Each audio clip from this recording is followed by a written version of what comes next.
Hello everyone, welcome back to episode 2 of our Draft Day Sports College Basketball 2017 Let's Play.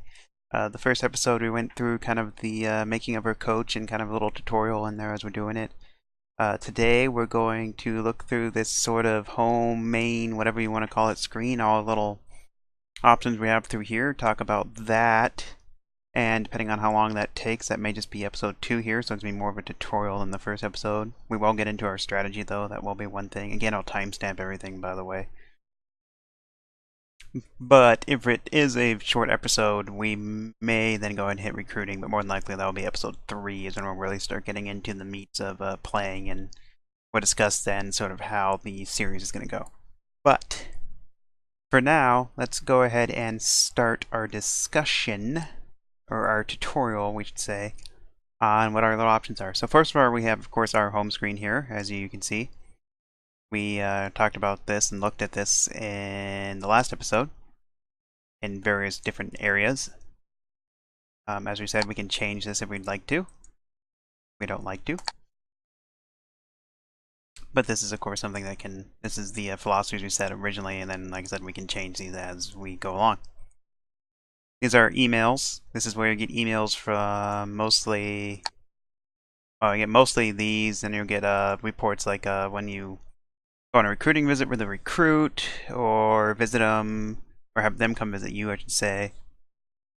Any discipline incidents, scouting reports on other teams that are coming up, etc., etc. There is a noise, and I believe it will pick up in the game. We'll hear when you get a new email. About one of the few sounds in the game. I believe we looked through these emails, but you see this tells us there, we always get this at the beginning of a game. Your one that tells you what your budget is for this year and how many scholarships you have. The scheduling notice, which basically is telling you to call your AD, which we'll check out here in a second. And about purchasing scouting reports, which we'll cover when we get into recruiting. So what we want to do is go to the phone here. From the phone, you can call your players. So we'll call Keith Schaefer, just to show you. We can tell him, discuss his play style. We'll get into more when we look at the players, but we can ask him to shoot more jumpers, post up more, shoot more threes, post up more, shoot more jumpers, drive more. I don't use the drive because the thing's wonky to me, but this can be useful if you want players to be more of three-point shooting, more jumpers. If it truly works well in the game has been questioned, but it doesn't hurt to try.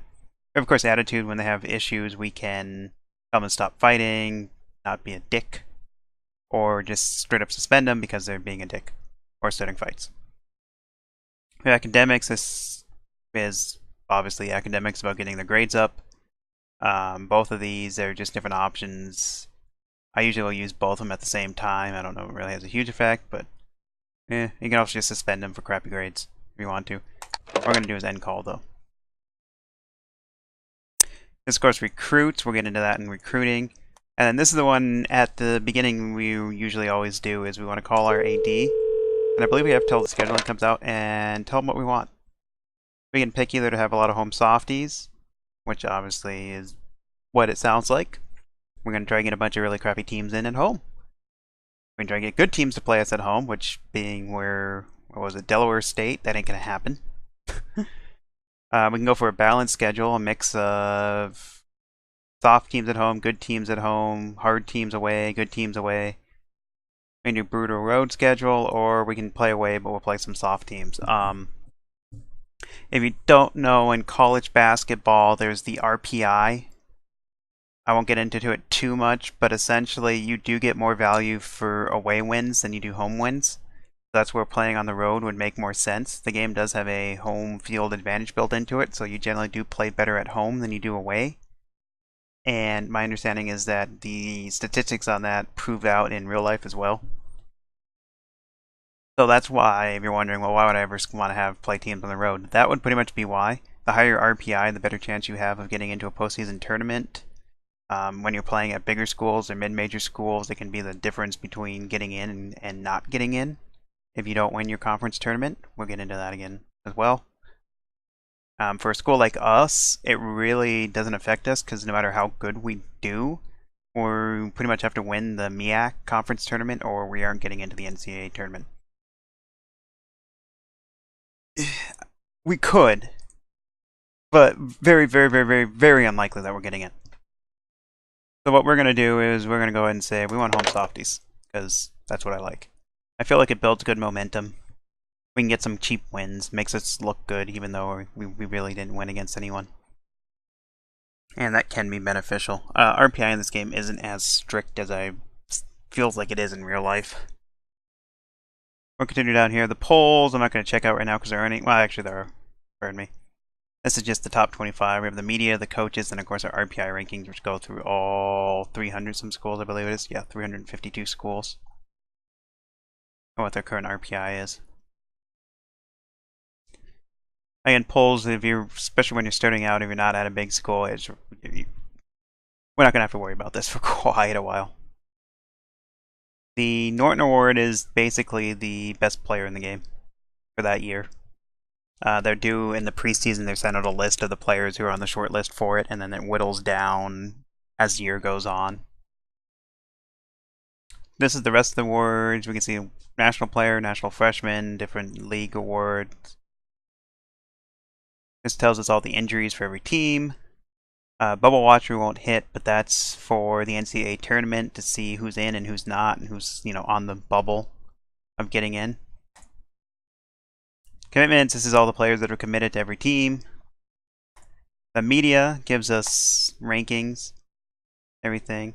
This tells us the top 25 recruiting classes, which of course isn't really... It's in here, but let's be honest, this is just the beginning, so most of these guys are it's not really realistic, but every time we enter a new season, we'll be able to see the top recruiting classes, and eventually it'll give like a conference preview of what teams are expected to be good and so on in each conference, and then we'll get transfer report the players that are transfers and all this. There's a lot of little association bits you'll get. Not a lot, but I mean 4 or 5.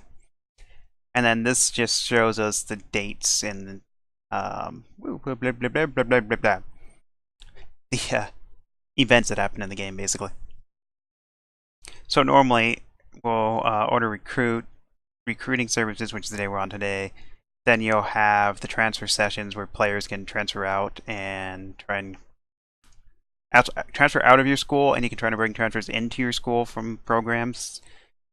It's a mix of players who want to either have a reason they want to leave, either they don't like how much playing time they got, or they maybe, in the case like I'm expecting what happened at our school. I've never actually played a really low academic school, but I'm figuring there might be the possibility that these players who we do grab that couldn't qualify to get into a better school will want to go there once they get their grades up at our school.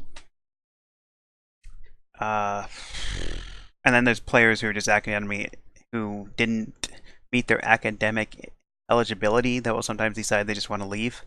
You can pick them up and try to build it up yourself.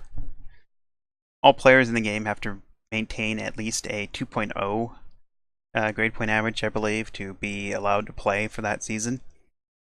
Anytime they fall below that, they're ineligible for the entire season. So you have to watch for that. And then they may transfer out of your school the next year. They may not. I've had one who didn't. I had to actually cut him because he just never got his grades up and he didn't want to leave. So I'm like, okay, you're gone. And then you schedule your summer camp travel. I think we do that in the first season. This doesn't happen in the first season, from what I recall, the transfer sessions. Recruiting will begin then on the 26th. It's about all the camps we can cover when we do recruiting and stuff. The 18th is when our AD will send us the schedule and we can make adjustments to it and finalize it. Practice begins on October 2nd. That's just where we start practicing our sets and our players start learning our sets and so on. Season will begin November 13th. The preseason tournaments start on the November 13th and the 15th. And there's the different tournaments. We will look to rename... Oh, it actually shows you who won it.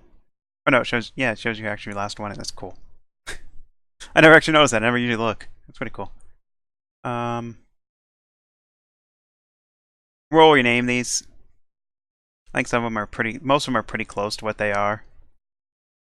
But we do actually have the official names and logos for them, so we'll do that in a little bit. If you do want to do that, you just go into your options, tournament options, and see you can select the logo, change the name, except for a couple tournaments are locked, like the Midwestern Invitational we can't change. The JAG Holiday Invitational you can't change. But the rest of them we can pretty much change at will. Get that there. Yeah, so there's your, and these are just, if you don't really follow college basketball too much, they don't matter so much. They're just ways, they're fun little tournaments. They affect your win-loss, obviously, but they're not like, anything to go crazy about. They are useful for getting extra games or getting good games against good opponents and so on. As we talked about, January 28th is when the SAT scores finalize, and that's really important for us because we usually want to keep a scholarship free for that, because the players who don't meet SAT scores for, good schools that are good players, that's where we're going to try and pounce on them. Bracket Breaker Sunday is just where mid-majors and teams that lower prestige teams will play each other. The conference tournament started March 1st. Selection show for the NCAA tournament March 2nd. First season starts March 13th, and so on. Then we have a recruiting calendar. It kind of explains. Oh, wow. Drink a little water here again. That we can get into more when we get into recruiting. We'll go over here to our staff page. I believe we looked at this, but you'll see here's all our assistants. You see how much they're getting paid, how many years left. Unfortunately, all our assistants have way too many years left, and they all suck. Especially our small school, so that's to be expected. And here we can see their stats and their other stuff, their ambition, how they feel about academics, discipline, temper, so on. We can also see the coaches that are available currently. Say we wanted to fire one of our coaches, bring someone in. Like Wayne Bedford would be great because he can actually recruit and he has no reputation, so he'd probably come. We have Brian Poole, the scout. So like I said, if I wanted to, I could fire these coaches and hire in new coaches. The only downside is supposedly, like I said, if we look at fire. Oh, cool. I have to remember this. Okay, I didn't know this. So we can fire, since recruiting has not yet begun, we will not be charged for his contract if we fire him now. Once recruiting starts, we have to pay for their contract and the contract of the next guy we bring in. So we will actually be doing that. Because there's actually some really good coaches available. Like I said, as you see here, we can easily bring in Wayne Bedford to give us a good recruiting coach. Bring in Brian Poole, makes a good scouting coach. And like Marcus Deloach, he can't teach offense or defense, but he's a good developer. We can very easily make our team a lot less crap in very short order. Then we go take a third assistant. No, he won't take a third assistant spot. Okay. We may keep our third assistant around then. Usually that's my scouting assistant, so I may even just hire Myron Moore. Brian Poole will take second, first assistant. Recruiting, we can get Bedford. We can also get him as a second assistant. Any good player dev guys? Rather than one guy, Deloach, we could bring in, but I don't feel like he's worth. I just feel like it's not really worth it because we have to basically trade. I guess we have to trade some scouting, but I guess we can get okay scouting in exchange for better player development, which will probably be very useful to us. And you see their contract demands, the low and the high side of what they'll take. We can offer them position and how much. We'll get into that when we actually fire these guys. Let's go into, I actually skipped roster. This is our roster. This is sorted by default by position, and this is the first page you see of it, just names, and gives you the name, height, weight, year, GPA, where they're from, and their status. If they're scholarship or walk-on player. So we have a few guys that have some low GPAs. We're gonna have to kind of yell at them to up the grades a little bit, just to make sure they don't get taken out for the year because of their grades. We have a pretty young roster for the most part. We have the one senior in John Taylor, a couple juniors in Towns and Izzo, as well as Robinson. So next year we'll have 3 scholarships, which would be nice. So I can definitely let us build more around our program. He doesn't count as scholarship because he's a walk-on, obviously. Walk-ons, if you don't offer them a scholarship the year they're there, they will disappear the next year as well. Just to note that, I'm 90% sure on that, 99% sure on that. What's the other thing? Oh, once again, since I'm going this on ranges of I don't know how much people watching this know, I will over-explain stuff here, but for your height, there is a rough guide you can use for positions. Point guards are roughly really anywhere. There are really small point guards in this game, but mostly you're looking at guys like 6 foot to 6'3". You can go as high as 6'5". I'd say roughly around 6 foot. Maybe about 6'2", I guess would say be average. You go for about 6'2", 6'4", 6'6", 6'8", 6'10". So point guard 6'2", shooting guard 6'4", small forward 6'6", power forward 6'8", centers 6'10". Now, college basketball varies wildly. Because often you just have so many schools and so many players. So you will have schools, like smaller schools, will have centers that are like 6'8", 6'7". You may have a power forward who's 6'7", 6'5", etc. You'll have smaller players a lot of times just because you can't always get some of the bigger guys. One of the big guys that are available to you are kind of junk compared to some of the smaller guys you have around. So that's just to make a note of. Let's go into the ratings here. Using our 1 through 10, so we'll see. We'll go through the ratings. This is field goal inside, their ability to shoot basically in close range. Field goal jumper is both for jump shots and 3-pointers, which can be a little confusing when you're trying to decide if your player can actually hit a 3. That's how good they are at taking 3 throws. Scoring is basically how much they like to shoot the damn ball, is the way I look at it. The higher the scoring, the more likely they are to shoot it. If you have a particular time, if we had a team, which we don't right now, but let's say our highest is Taylor is a 4, but he's pretty close to everyone else. But let's say if Taylor was a 7 and everyone else was a 2 or 3, he's probably going to take like 20, 30 shots a game. He probably still will probably take 20 or 30 shots a game, but someone else might actually shoot the ball. I don't know, if he's just way above everyone else in the scoring zone, he's probably the one shooting the ball a lot. Whether we want that or not is another question. Looking at ratings, we probably don't. But that's essentially what this is. Like, these one guys are probably going to shoot very little. These guys, kind of, he might, just because of, you know, our average of our scoring. We don't really have a lot of high-scoring guys. Taylor's going to take most of our shots, more than likely. Passing is passing. How well they pass the ball. How well they hold on to the ball. That basically affect turnovers here. This will probably affect, I think it affects assists and probably to some extent turnovers. How well they rebound the ball offensively and defensively, which obviously affects rebounds. I think I've explained that one too much else. Defense, how good their on-ball defense is. How good they are blocking shots. That's this, blocks. Steals, how good they are at stealing the ball. That, of course, obviously affect how many steals they get, how many blocks they get.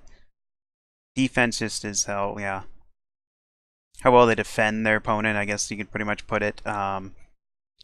Unknown how much this affects in zone. I always look at it as almost more of a man setting, but I can't say for certain that that's necessarily true. That doesn't have any effect in zone. It may. DRFL is basically draw fouls, and that's how good they are at drawing fouls and getting to the free throw line. So, like Maynard Robertson is really good at drawing fouls on the inside, so he's good at getting himself to the line. So is John King. Discipline is your DI, which is effective affects fouling. How good they are at not drawing foul, not getting, not giving away fouls, I guess would be the best way to put that. IQ is how smart they are. I believe that mostly affects like their passing and generally other things. And then athleticism is athleticism. No, my recoil from athleticism is a lot like a stamina in a sense. How long they can play without getting tired. That sort of type of thing. And then of course we have our overall, which is ranked both by current, which is in the first column, and their potential.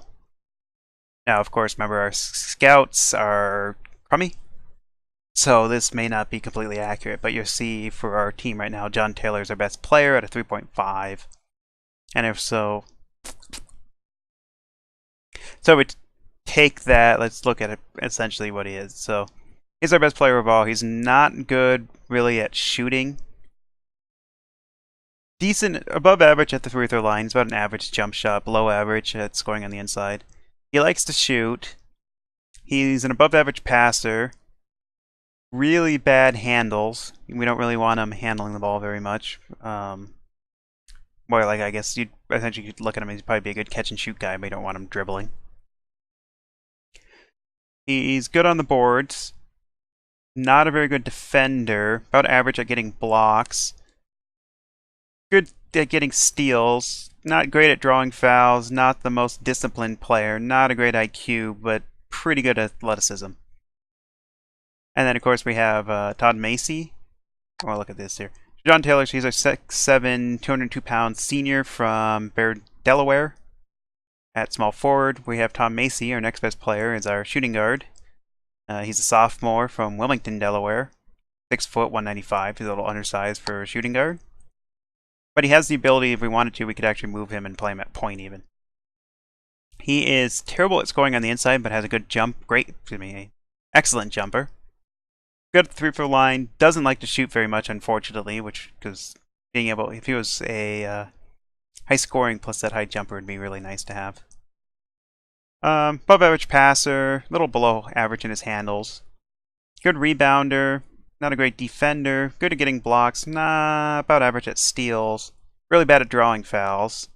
Decent enough at not giving away a lot of fouls.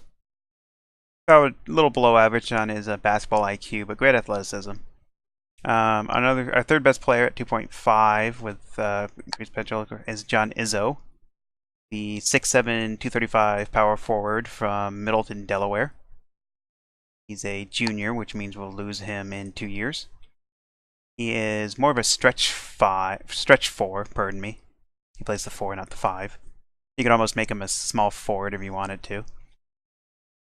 He's not a great inside scorer, but he has a great jumper, about average at the free throw line. Doesn't like to shoot a lot. Average passer, average handles. Decent rebounder. Not as great offensively, pretty good defensively. Not a great defender. Above average blocker. You can see what's going on. So on, so on. We have Colin Sheehan, our 6'7", 220 sophomore shooting guard from Newark, Delaware. He is, we're just going to kind of run through. He's about average. There really isn't anything that stands out that he does very well. Our best point guard is Brian Anderson, the 6'3", 171 freshman point guard from Wilmington, Delaware as well. He is another one of these players. He has a couple good things going on. He has a good jumper, good passing. Unfortunately, he's bad about turning the ball over. And he's athletic. That's really his big things he has going for him. Of course, our center here, our junior center, Maynard Robinson, 6'9", 261 from Lewes, Delaware. Who's a good inside scorer, average rebounder, above average blocker, above average drawing fouls, really unathletic. Matt Towns is a pretty good rebounder and blocker for a small forward. He's 6'7", 206 small forward from Newcastle, Delaware as a junior. You have Tice, who's another good inside scorer, but can't really do a whole lot else. He's a 1.5 for us, but he does have good potential. We think he has 4 potential to be a good player. We'll see if that actually pans out. We also have Schaefer, who is, again, has a really great jumper and does like to shoot it. He's not actually a bad passer. He's not actually a bad player, really, despite his lower ranking for us. He may see some playing time just because of his ability to shoot the ball. Well, his ability to shoot the ball and his willingness to do it gives him quite a bit of flexibility to come into our system. We think he'll grade out. He'll only really ever be an average player, but that's for a school like Delaware State. That's actually fine. A little above average technically, but that's fine for us. Boswell is another one that's a pretty good shooter. He doesn't like the shooting as much, though, unfortunately.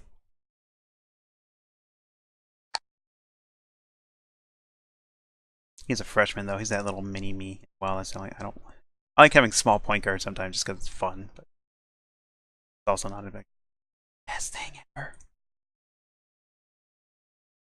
And the rest of our roster is pretty much crap. Some of these guys, if we wanted to, we could cut them.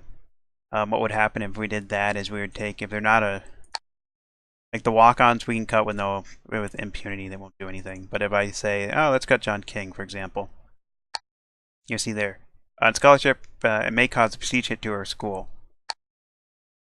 Now, my understanding is from what that does, normally it would be like a 1 to 2 point prestige hit. So in a case of like him, that may not actually be a bad idea for us. That would open up another scholarship we could use to bring in another good player. That's going to be better than John King, who's really only ever going to be good for us for drawing fouls and shooting inside. We don't really expect him to really develop from where he's at. Marquise Hill would be another candidate to cut. We don't really see him becoming anything special. Now, of course, we could be wrong. But I am tempted. We may cut John King in the future. Again, that, as I said, that would just free us up a scholarship that we could use, and really our prestige is never going to be great. So taking a couple point prestige hit is maybe worth it to get in a better player. We'll have to see what we have in recruiting before we really make that decision. We don't want to cut them and then there be crap for recruits that we can bring in, and we're like, crap. You know, we just bring in another replacement. We bring in another John King 2.0. And basically we've just wasted our time with that. So you see here, we also have, we can see the stats. We absolutely don't have any now, but we can get into that. And we can, of course, see our injury report for the team. And then we have a little help button here. We can help. This is our depth chart, just where we can set up our starting lineup, our bench. This is when they come at what fatigue level they come out, basically, when they're at 70 energy or 75 energy, 80 energy, 90. We can set over here what positions they're allowed to play. I can say I want Brian Anderson to also be allowed to play small forward, which means he may play some minutes at small forward in the game. Mostly when we're simming, I think when you're playing, you can affect that over here watching it. Your team, your AI coach may do that. So it's kind of the other things I can say. Like I can say John Taylor can also play some power forward, which is a very possibility, or some small forward. Like with these guys, I might do that. Other than that, it does give us a short little breakdown of a few of their skills, a few of their stats when we're looking at it. Lineups show us how many games certain lineups have been on the floor, the minutes they've played, and how good they've done. And this is useful for you to kind of see what your best lineup is on the floor. I don't use it a lot because I'm lazy, but it's an option. We can also go into the rotations, and this is where we set up basically our rotations. It's in 2-minute blocks. We can pick who's basically playing when certain players take their breaks, when they come back out on the floor, and so on and so on. We also can select if we're blowing a team out who we want to come in, where overtime lineups are. We'll kind of mess around with this later when we get towards the start of the season. I'll set the rotation up. This locks it so the AI doesn't change it. You can have the AI suggest what you want the matrix to be. You can also have it suggest both your depth chart and matrix. You can go into set by minutes, which is what I use a lot, and set what kind of minutes you want for your starters and your bench players, and the game will try to create a matrix out of that. Often what I like to do is set just my starting players' minutes, and then sort of choose myself for the bench players and kind of adjust it if there's certain cases where I feel like I rather would not have, the entire new lineup come in at the 12-minute mark and things like that. We'll jump over here. This is our schedule. We don't have anything yet, obviously. We'll jump into recruiting. When recruiting starts, we can actually see it. Info, this is just the thing that shows us all our team information. We kind of scrolled through this earlier looking at things, but, the same sort of stuff we had when we were looking at when you're customizing school, you can customize them here as well. Change the colors, change the jerseys, edit the info of the team, like I can edit. You can see we can edit the name, location, arena, capacity of the arena. We can't change these rankings. This is where we see, we went through this I believe again as well, the school history, the team budget. We can see our goals. Our goals are to finish in the top 3 of the conference and to win 10 games. Prestige isn't a part of this, which is actually nice, because that means I really don't have to worry about taking a hit from Prestige if I do want to cut some of those players. History, we aren't going to have any, but this gives you kind of like player history, the team's history, historical win-loss against the conference, our award winners. This will also show recruit rankings of players we recruited, so you see what their ratings were, and how we've done each season. And then we have prestige tracking, which shows how our prestige is going. Up here, we of course have our standings, which shows, basically we can see the standings for all the conferences. There is a benefit to winning your regular season. Again, you're not well versed in college basketball. There's the regular season championship for most leagues outside of the Ivy League. Ivy League just has a regular season championship. And there's also your conference tournament champion. Your conference tournament champion is the one that gets the automatic bid normally to the NCAA tournament. But usually the regular season champions get the bid to the NIT, I believe. So there is a benefit to winning the regular season even in a league like the MEAC, where only one of us is going to make it the NCAA tournament, and that's going to be the one who wins wins the conference tournament. But in the regular season, if we can win the regular season tournament, for example, we still are guaranteed a postseason game, which is nice. It also will usually give you advantages in your conference tournament, depending on your conference tournament setup. Leaders, we won't have anything yet. We can cover that later, but that will show you the league leaders in certain categories you want to see. Team stats, same thing. The almanac, I think, just goes through everything, and then we can search. Ooh. So I'm trying to think if there's anything. Oh, we never touched strategy, did we? There's the strategy page. What's that? That's where we set our offense, defensive strategy. We can assign our coaches to their different skills.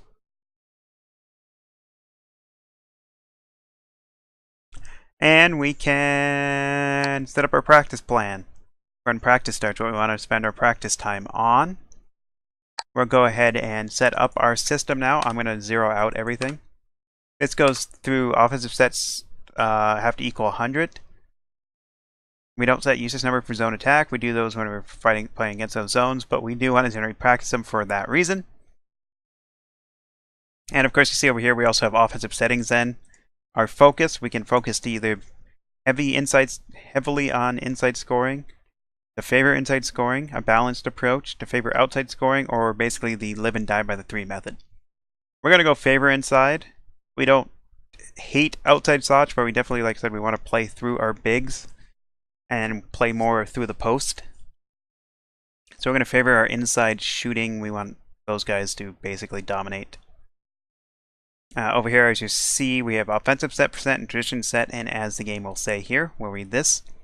Set offensive set percentage higher if you want to have a more structured offense, or set transition offense percentage higher if you wish to allow your players more freedom to create within the offense. Setting them similar to each other will create a balanced approach. What we want to do for this thing is we want to run primarily offensive sets. I'm going to do an 80-20. I may cut that down more. I do want to have a little freedom. I don't want to be completely just set plays and very structured offense. I want to have a little freedom in our offense to allow players to create, but we want to mostly run sets. At a bigger school, we may be able to get away with less sets and more free-flowing offense. But especially at a small school, we're gonna run more sets. The downside is, of course, our players have to actually know the sets, which can make it a little iffy, because a lot of our players aren't going to know what sets, aren't going to really understand the sets this first year, because it's the first year we're really running them. You see, our team originally was a motion flex 5 out. We are running absolutely nothing close to that. But we will go through our set descriptions just to give you an idea. To let you see, and you can run through this to kind of get an idea of what the different sets are. So the motion is the basic offensive set, requires movement by players without the ball, but keeps the primary post players around the lane while allowing guards and small forwards to roam the outside or cut to the basket. I think Sean Miller runs a motion, if I recall. Spurs motion is a famous motion type setup, etc. You have the flex offense, which requires which according to the game, requires all 5 players to be good ball handlers and passers. When run correctly, easy shots are freed up in the low and high posts for all players, but the big man must be able to handle the ball and pass effectively. So, needless to say, we aren't going to be doing a ton of flicks. The flex cut is a fairly common play.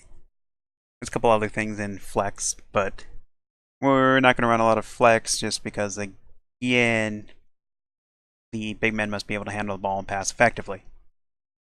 Not that we're going to have big men who can't handle the ball or pass, but it's not our focus, I guess would be the way to put that. Obviously, high post is one we're definitely not going to run, but to go through it as we're going through.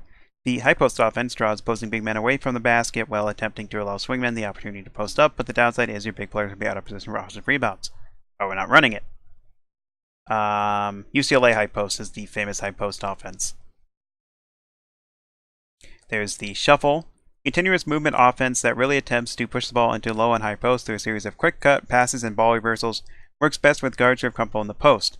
We're going to be recruiting more guards who like to hang out on the outside and shoot from the outside, so not really for us. There's the Princeton, which attempts to get as many layups and easy shots as possible through a series of backdoor basket cuts. A good passing center is crucial to the success of this offense, as well as well-trained players making good cuts. This is one we probably roll on a little of, but not a lot. I like the idea of playing through, again, our center. Like I said, our centers will be passing. I don't feel the flex is playing as much through our bigs as Princeton will be, and that's why I'm more into the Princeton. The triangle is going to be our main offense, and this is why, as we'll read through it. The triangle offense attempts to overload one side of the floor in an attempt to get the ball to the player in the post. It is a more traditional offense in the fact that big guys tend to stay around the basket with guards on the outside. That's why we're going to run a lot of it. We want the ball to get down to the bigs in the post, and our guards to hang out outside and feast off double teams. And just opportunities like that, or get easy cuts, and etc., etc., etc. Again, we're trying to play through our big men. Offense that plays through our big men. That's why we're going to run a lot of triangle. And there's the 5-out. Pardon me. Also, it can be called the donut sometimes.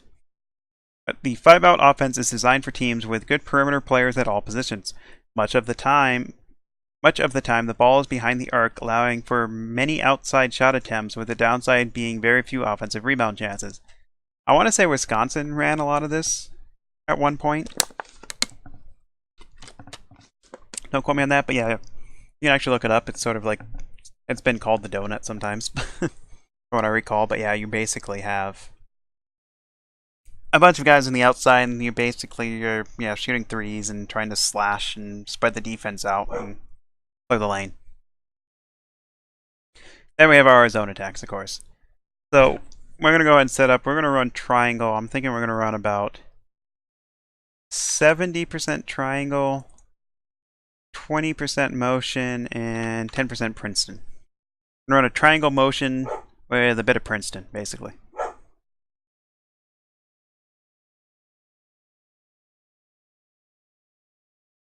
And that's all we have to do. You just put in your numbers there. As long as they equal 100, the game will automatically add it out to 100 if you add too much. Like, I can't change this over 10.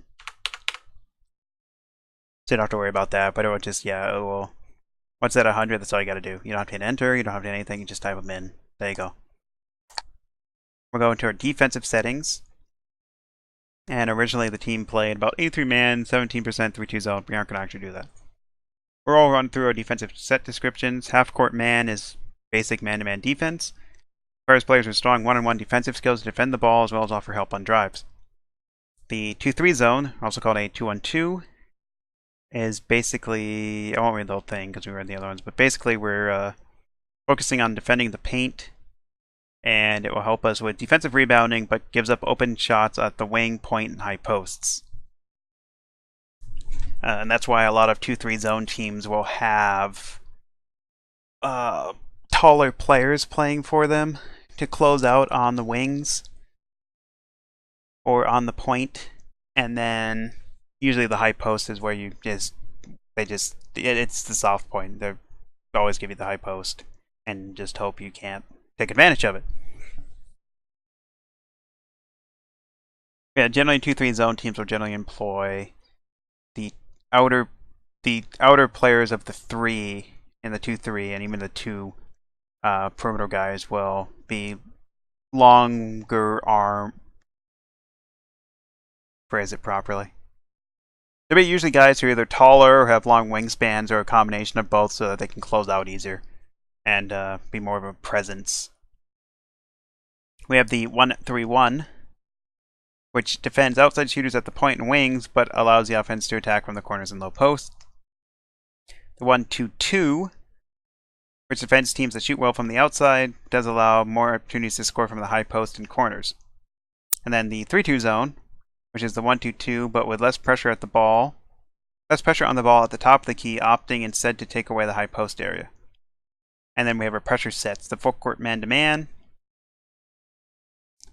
which is, again, just man-to-man defense, just replay it all the way down the court. Generates the fewest steals, but gives up the fewest breaks and tires out the opposing offense. This is best for your athletic players who are good defenders.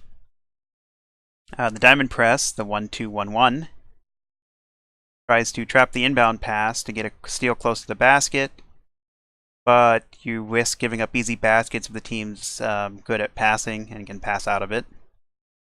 The 1-2-2 is an attempt to trap midway in the backcourt, trying to force a pass that can be stolen around midcourt. Doesn't result in as many easy baskets, thus fewer easy scores. They don't give up as many easy scores. You have the 2-2-1. Deceptive press, which tries to force the ball handler into a trap at midcourt. It's the safest full press in terms of baskets giving up, but also results in the fewest fast breaks if you do actually steal the ball. Then there's the 2-2-1 half-court trap. Trap ran in the half-court, so it's the least taxing on your players. Attempts to trap can be made at the wings and corners, although good guards have the ability to pick the trap apart in the half-court. Alright, so we're going to set up our defense, and we're not going to run that. We're actually going to do a 2-3 zone. We're going to run a we're going to set our man to 40. We're going to run a 60-40 zone man, and we may change that in the future. But for right now, we're going to run a mix of man and zone. I don't want to be too predictable in running pure zone. If you're really good at it, it doesn't matter. See Syracuse. But I always like to throw teams off. I always like the idea of being not fully into anything, same as we're not full triangle. We just like to switch things up.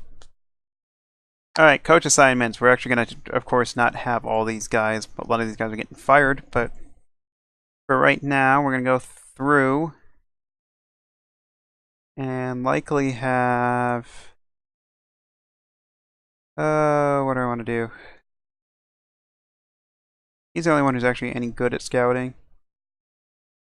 We'll keep it how it is. They're mostly all going to get fired anyways in a minute. And let's go ahead and set up our practice plan so we don't have to do it later. So we don't want to practice the flex because we don't run the flex. We do, however, want to practice the triangle because we run the triangle. I'm going to turn that off as well.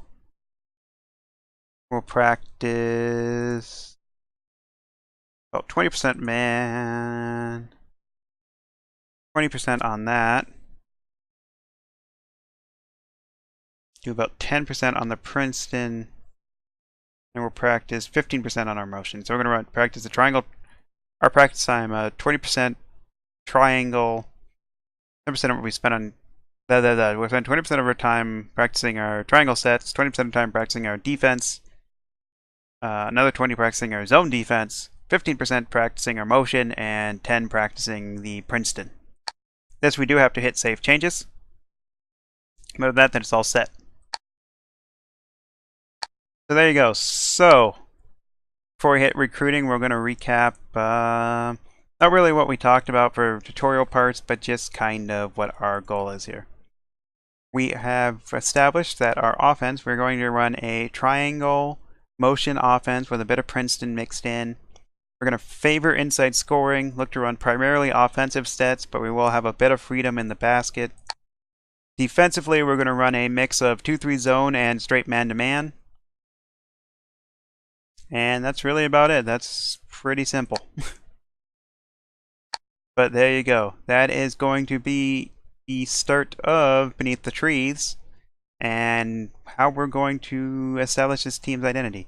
We've looked at our roster as well, kind of looked at who we have who are good players or bad players. Talked about it a little bit, some of our options we may cut, like John King.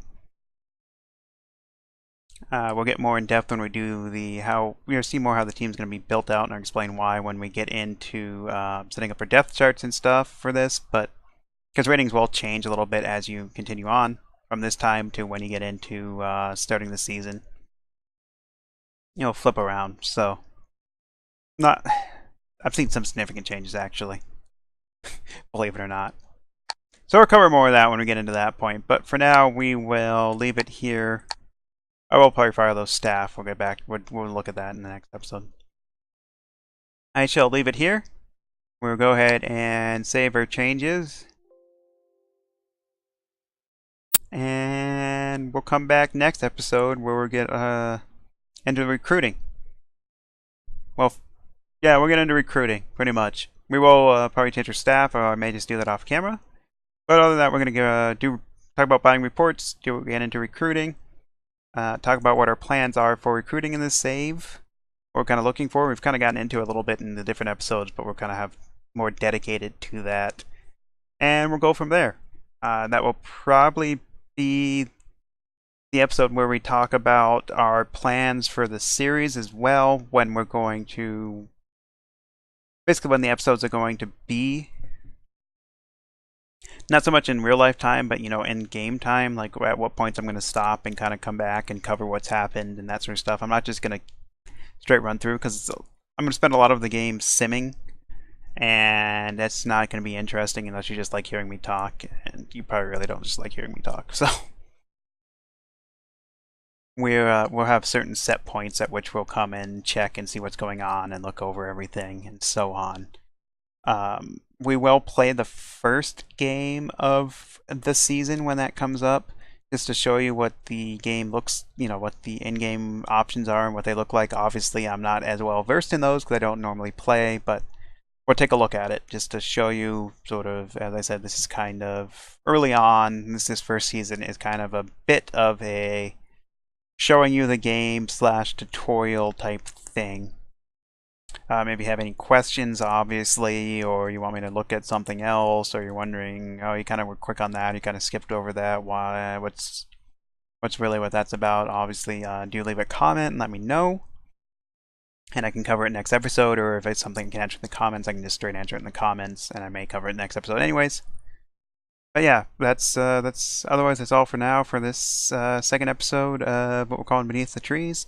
So if you look at save name, you see the real name. It's just we don't want to piss off YouTube. And we'll be back next episode to start working on recruiting. So I'll catch everyone later.